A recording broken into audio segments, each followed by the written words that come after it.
your dreams, goals and desire, aspirations,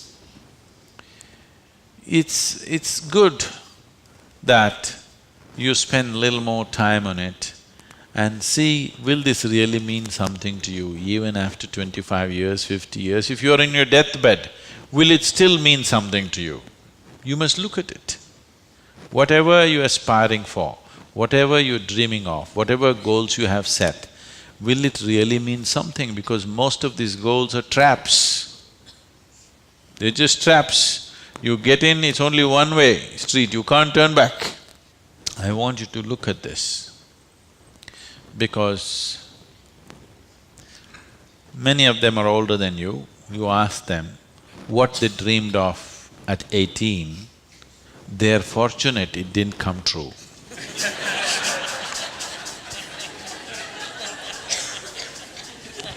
Yes or no?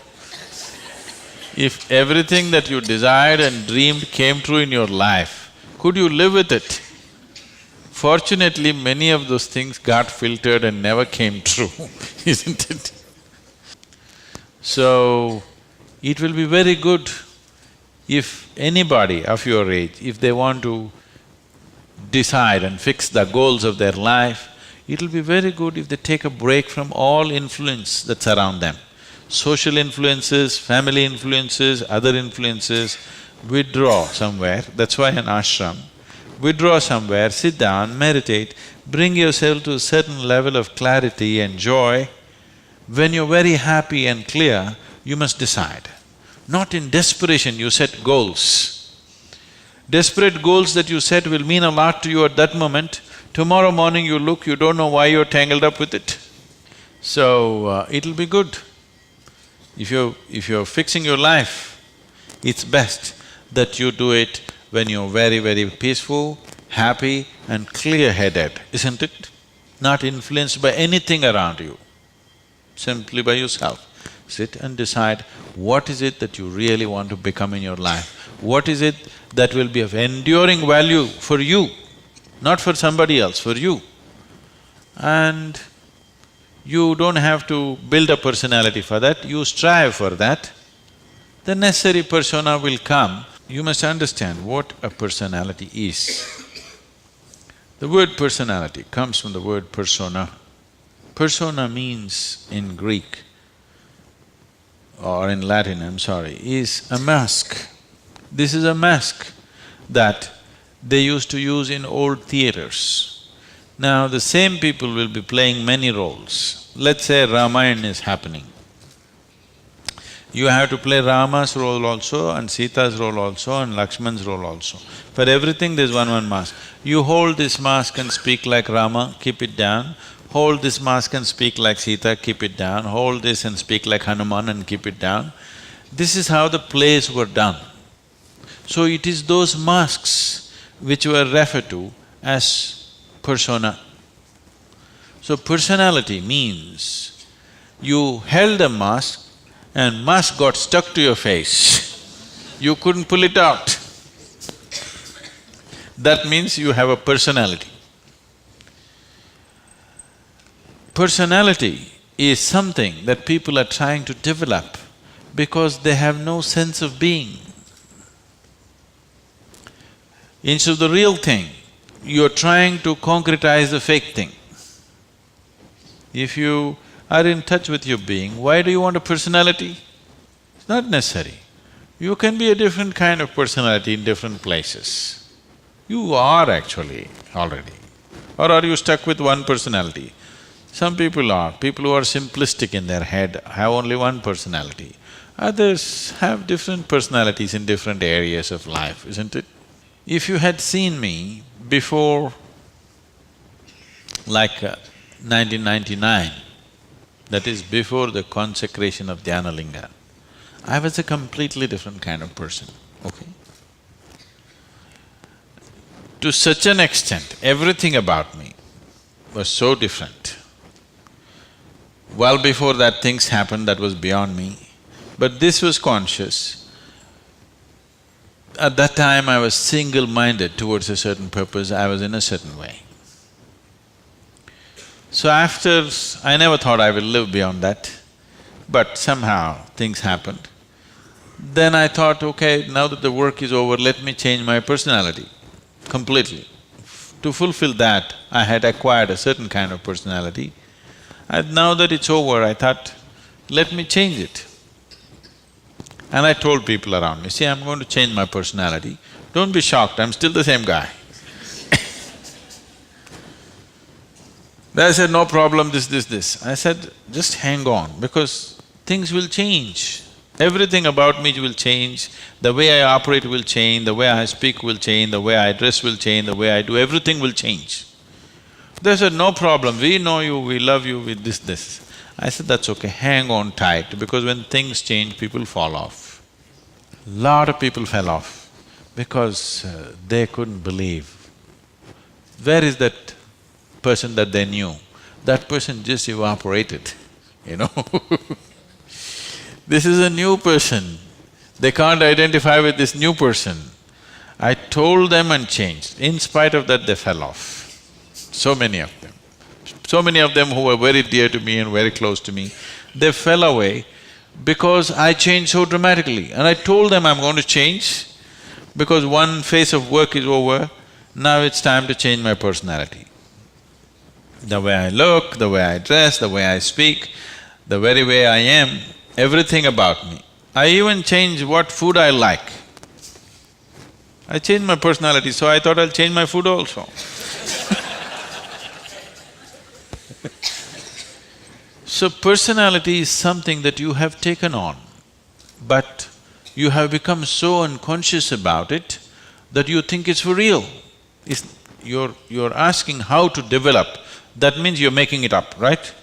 Another word for developing is making up, isn't it? You're making it up. Make it up whichever way is suitable for your kind of activity, but you must be able to keep it down. If it gets stuck to your face, then it becomes misery. Then all suffering will come to you. You can take on any kind of personality, but when you want to keep it down, you must be able to keep it down. There was a sage.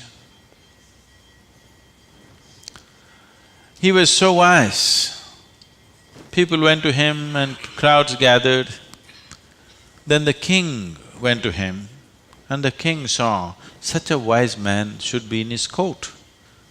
So he told the sage, you must come and become my chief minister, because a wise man like you shouldn't go waste sitting under a tree. You must be useful for the people. The sage said, see, that's fine, but I have a condition. You must give me a room in your palace where I will spend every day 1 hour.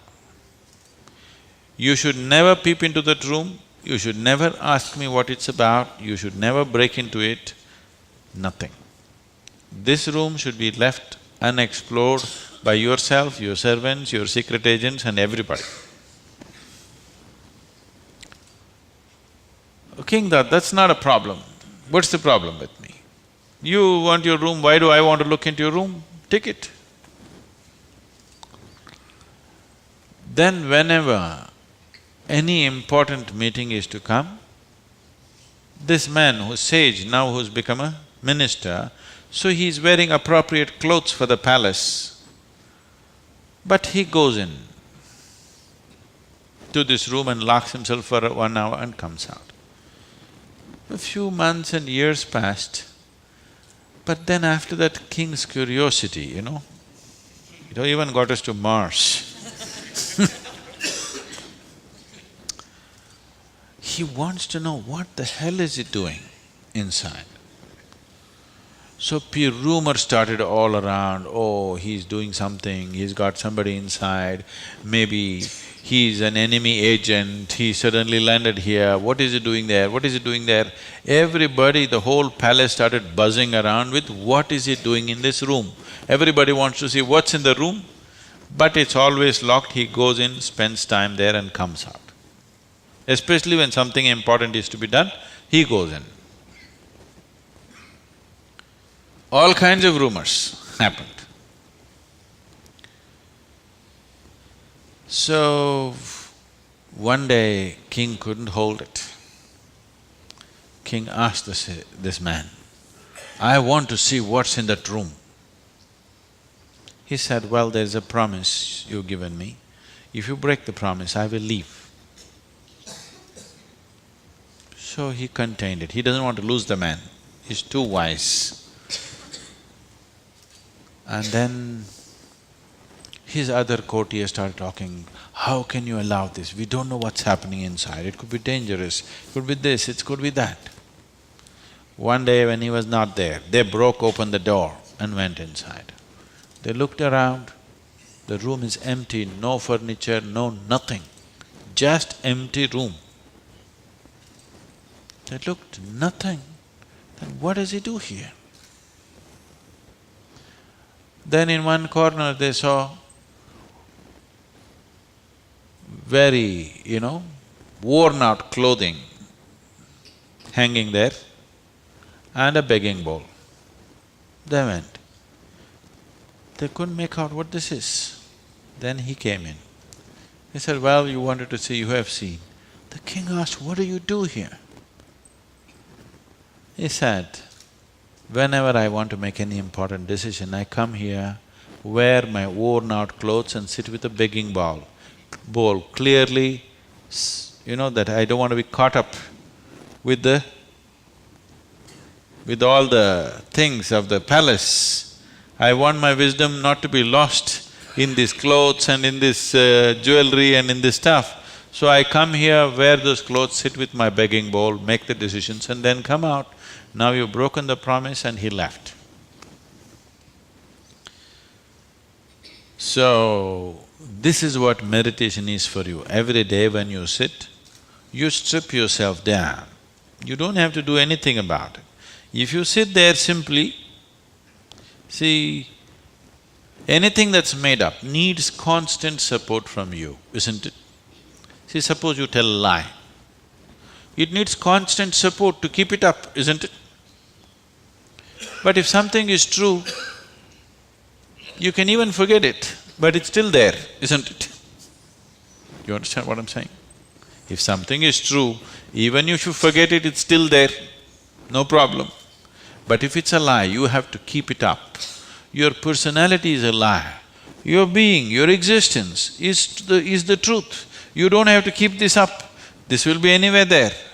What you make up for the sake of the society, to function in the society, you need a certain kind of makeup. You must be able to keep it down. If you're going to bed fully made up, then something wrong with you.